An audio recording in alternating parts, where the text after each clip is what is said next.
Good morning, this midnight hour. I've woken up because, as a medical student, I used to wake up at night to read what we used to call TDB till daybreak. And even till now, I still do some night shifts, which are part of my job as an out of hours doctor.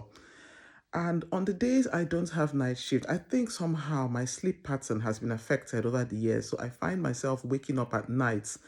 And even though I don't need to study as much as I used to do when I was in medical school, I still try to use the hours I wake up to do certain things. And one of them is crochet. So I have the liberty to do the things I love. When I made this video about UNN advertising this scarf, somebody told me, you crochet, you can make some. And that is where opportunity favors the prepared mind. And I've started a scarf. You can make your orders when I advertise. So, have you noticed that your sleep pattern has been affected by your lifestyle? Maybe because of the job you do, maybe because of stress, maybe because of other factors. What are the ways you have tried to ameliorate or to adapt to this? Because actually, we've been advised by researchers, even the World Health Organization, to aim for at least 7 hours of sleep per night. I know that this is not always feasible for certain reasons. Parents of young children, um, people who do a lot of night shifts like myself, people who might have certain conditions that prevent them from sleeping. So even if you're not able to get that 7 hours of sleep at a stretch, you could try to have a siesta during the day. You could try to get power naps. Things you can do to make sure you get a good night's sleep. There's something we call sleep hygiene from the National Sleep Institute. Here in the UK, we've got sleep clinics that we can refer patients to. Things you can do, make sure you reduce your screen time. Usually we say go off all your screens at least an hour or two before bedtime, because the blue light from the screens prevents the shutting down of your brain. So reduce your screen time. Secondly, try to have your night meal a few hours before you go to bed so that you don't feel too full and like the digestive process is not still happening while you're about to go to bed. The other thing you can do is meditate.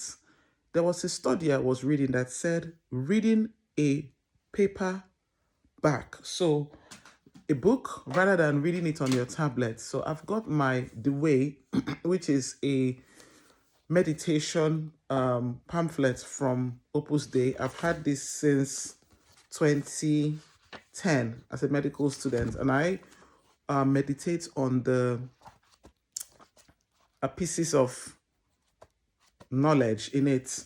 I also read my Bible or I read a novel just before I go to bed, and just flipping through the paperback does help me relax. Some other people try to do meditation, some other people try to do yoga. So relaxing and meditative practices just before bedtime, if it's prayer that you do, whatever it is that you do. The other thing I found that works for me is exercising in the evening. When I go out for a run, for a walk, or to the gym, I find out that it keeps me physically exhausted. And when my body is physically exhausted, it's like my mind follows suit. And as I'm sleeping off, I'm actually shutting down or winding down. Point number 4 that works for me is journaling. I have a diary. I did a video of where I went to Waterstones to buy a diary. And in that diary, I call it pouring out my brain, pouring out my thoughts. I write everything that happened that day in the diary, write my plans, my worries, the things. Another thing I do is I always write 3 things I'm grateful for every single day. Write them down. And for me, it's like I've dumped it there. I close the book, put it away, and there's no need to worry about anything. Point number 4, try not to worry. It's a human thing to worry, but let's ask ourselves questions. Has worry ever taken us anywhere? Worry only makes us sick. And most of the times, the things we worry about, 99% of the things we worry about never happen. So adopting a positive mindset and trusting in God's providence that things are going to get better. If you believe in God, I believe in God, and I have never been failed by my faith or by my belief. For some other people, they find out that maybe speaking to themselves or talking to someone, a friend, for those of you who have got spouses, opening up to your spouse, being open is like it's cathartic. You share your burdens, you dump it with each other, and you go to bed and sleep well. Make sure your room is darkened because it's in the darkness that the melatonin, the hormone that helps us to sleep, is reduced.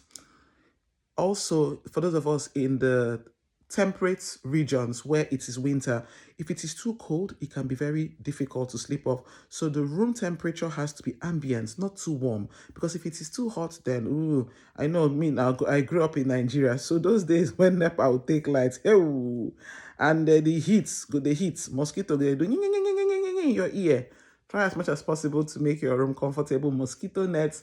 My mom used to make sure she'll spray fleets, Sheltox before we go to bed. Close the doors. If you've got rechargeable fans, now we have rechargeable fans. Those days, it used to be your neighbor will put on generator, everybody will put on generator, and the noise, I don't even know how we survive. Sometimes I really wonder, are we even living in this world? The kind of conditions we went through. So make your room as ambient as possible and keep hydrated. If you've eaten a very heavy protein meal, try and drink enough water. If not, you will feel very thirsty and it will keep waking you up at night. Also, for patients who are on certain medications, I want to mention this. Some patients who are on water tablets like furosemide, call them diuretics, try and take your diuretic in the afternoon, not at night, because what the diuretics do is they make you go and pee to reduce the water volume in your body. And if you take it at night, you find yourself waking up continuously at night, and that can break your sleep. Also, for men who have got prostate issues, I've done a video on an enlarged prostate to see your doctor so that that can be managed. So I've talked about things that we can do to help our sleep. These things include reducing our screen time, no more screens at least an hour before going to bed, try not to eat too close to our bedtime, making sure that our room is at ambient temperature. If you're in areas where the mosquitoes bite, have a mosquito net or use these insecticides before going to bed. Number 4, I journal. It helps me. I write in my diary. Being able to dump these worries and thoughts in a book or speak to your partner, your husband, your wife before going to bed. Meditative exercises, meditation, prayer, yoga, whatever works for you that relaxes you and helps you wind down. Exercise for me, going to the gym in the evening, not just before bedtime, a few hours before that, helps to wind my body down, makes me physically exhausted. And when I'm physically exhausted, I find out that my mind also shuts down as well. Then number 6, try not to worry. It's easy to say with all the things we worry about. Find out the coping mechanisms that would help you deal with life's challenges. Remember, if we can do something about it, do something about it. If we cannot do anything about it, then why are we worrying? What is worry going to do for us?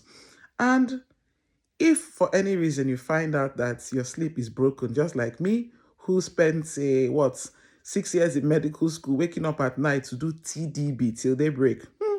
After doing all of that, you now think you'll come out and your sleep will be normal. And again, for parents who have got little children, I don't have kids yet, but my friends who have got children, I know how they tell me, oh my God, once one child wakes up and does, other ones will wake up and start do. So their own sleep is, my friend told me, once you have children, your life changes forever.